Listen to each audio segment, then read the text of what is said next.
Muito bom dia, boa tarde, boa noite. Esse episódio faz parte do projeto Travessia, a escola de escuta virtual afrocentrada do Parentalidade Preta.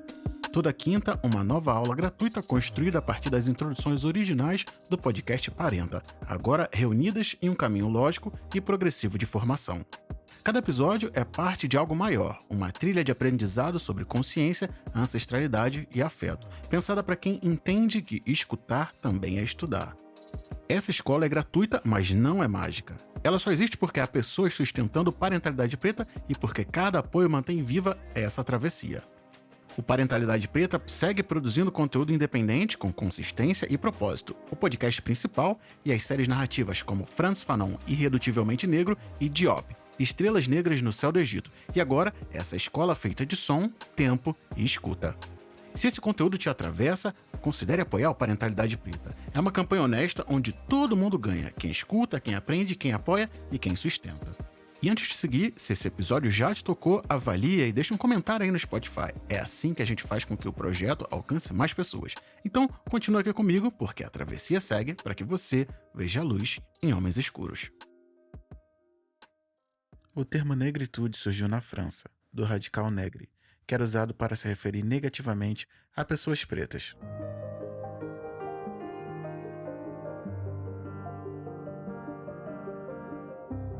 A criação desse conceito pretendia, em primeiro lugar, reivindicar a identidade negra e sua cultura perante a cultura francesa que era dominante na época, além de opressora. Vale destacar que as colônias francesas sofriam influência direta no modo de pensar, vestir e agir. Esse termo foi mais aprofundado por Léopold Sédar Senghor, que ainda fez uma distinção entre a razão helênica, o jeito de pensar do povo ocidental, da emoção negra. Esse movimento também serviu de combustível para uma série de movimentos de independência na África no final do século XX. Ele transmitia uma visão que glorificava os valores africanos. Basicamente, fala sobre retomar o que foi negado do povo preto. E quando a gente questiona o que foi negado, sabendo que somos descendentes de reis e rainhas, a gente pergunta como nós passamos a pessoas marginalizadas. Mas para isso, a gente vai precisar voltar um pouco no tempo.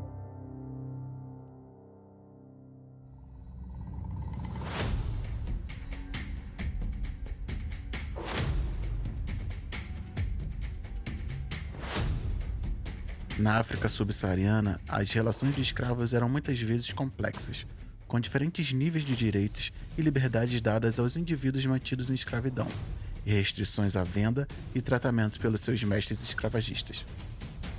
Muitas comunidades tinham hierarquias entre diferentes tipos de escravos, por exemplo, diferenciando entre aqueles que nasceram na escravidão e aqueles que foram capturados em guerra.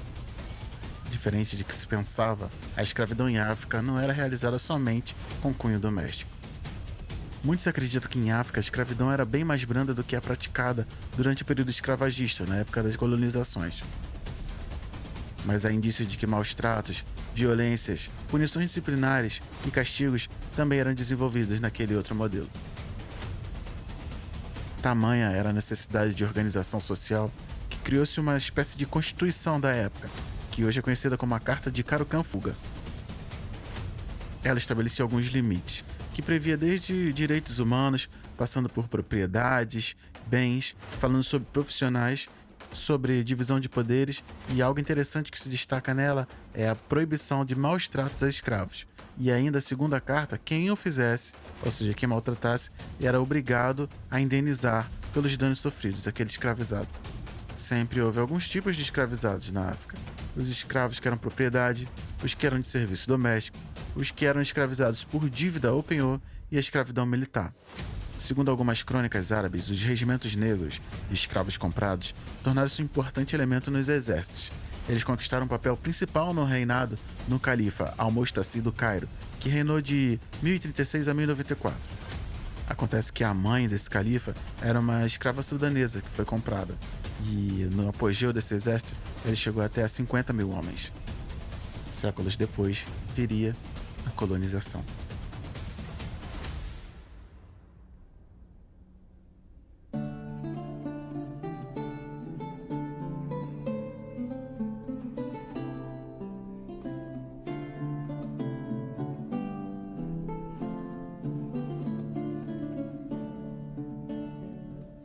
No século XV, o espírito aventureiro do europeu médio estava muito atiçado devido à expansão global, com as grandes navegações, com as explorações e com a colonização. Um modelo muito difundido à época de incursões rápidas que tinham como objetivo o saque e a captura de escravos eram as rázias, e a África com certeza era um dos destinos preferidos dos europeus, muitos deles portugueses. Ter escravos à época era uma condição social que denotava poder, e o poder ele era medido pelo dinheiro. Quanto mais você pudesse pagar por escravos, mais rico e influente você seria na sociedade portuguesa e europeia. Escravos que não eram trazidos em rázias eram negociados por atravessadores ou contrabandistas, mas tudo feito muito na surdina. Mas logo, bem em breve, tudo isso ia mudar.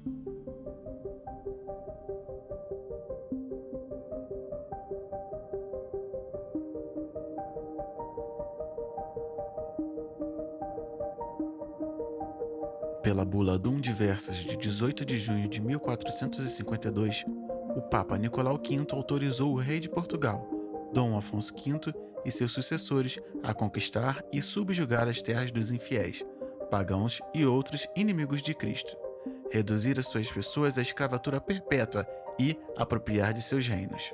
Tudo que pertencesse a essas culturas seria então de posse e uso dos sucessores dos reis de Portugal. Eu vou baixar a música aqui para ler a súmula desse documento. Outorgamos por estes documentos presentes, com a nossa autoridade apostólica, permissão plena e livre para invadir, buscar, capturar e subjugar sarracenos e pagãos e outros infiéis e inimigos de Cristo, onde quer que se encontrem, assim como os seus reinos, ducados, condados, principados e outros bens, e para reduzir as suas pessoas à escravidão perpétua. Agora as rázias não faziam sentido, e a Europa começou a investir em guerras africanas que gerassem escravos, como eu falei agora há pouco. Escravos de militares, escravos de guerra. Uma vez conquistado um território, as pessoas que ali estavam eram escravizadas e vendidas para os europeus. Alguns portos começaram a regular a quantidade de escravos que saíam da África, e começa assim o contrabando. Nos 300 anos que se seguiriam, mais de 12 milhões de pessoas seriam arrancadas da África, tendo o Brasil a maior parte delas como destino. No século XIX, sofrendo pressão pela Inglaterra e pressões internas para a abolição da escravidão, o Brasil se diz livre dessa grande mácula. Chegamos agora em 1890.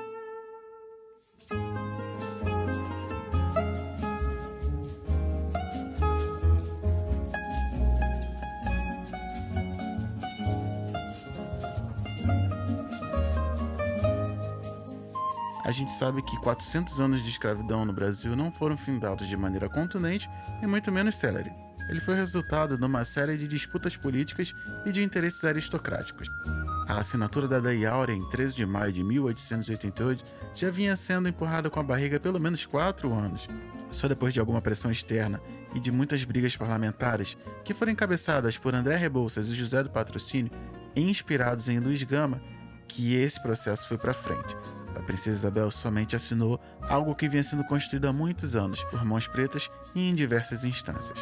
O povo preto, agora liberto, enfrentaria outro problema: a marginalização.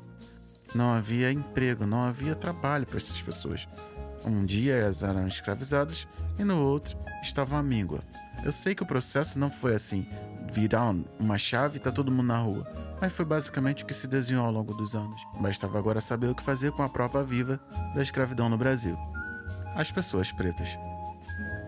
A Constituição à época tinha no seu artigo 339 a seguinte citação, abre aspas: deixar de exercer profissão ou ofício ou qualquer mistério em que ganhe a vida, não possuindo meios de subsistência e domicílio certo em que habite, ou prover subsistência por meio de ocupação proibida por lei ou manifestadamente ofensiva da moral e dos bons costumes.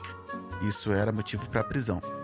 Bom, a gente não precisa nem falar a cor das pessoas que foram de maneira sistemática jogadas à própria sorte, sem emprego, garantido, sem local para cultivo e tendo seus cargos substituídos por estrangeiros. Estrangeiros esses que nos levam ao nosso próximo capítulo dessa narrativa: a eugenia.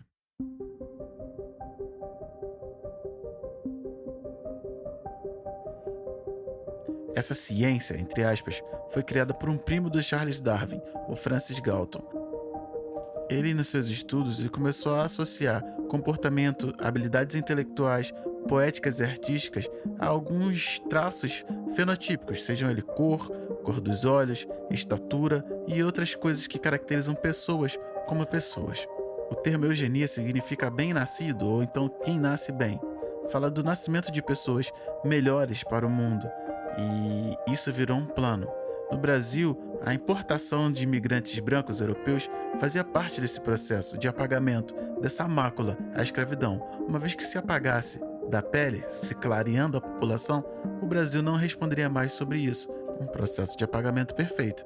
Apaga-se o que denota que houve gente preta aqui no Brasil. A pele. A novela Terra Nostra, que nos ensinou o sotaque original italiano, retrata muito bem esse momento da chegada dos imigrantes aqui, chegando em condições precárias para assumir posições de escravizados.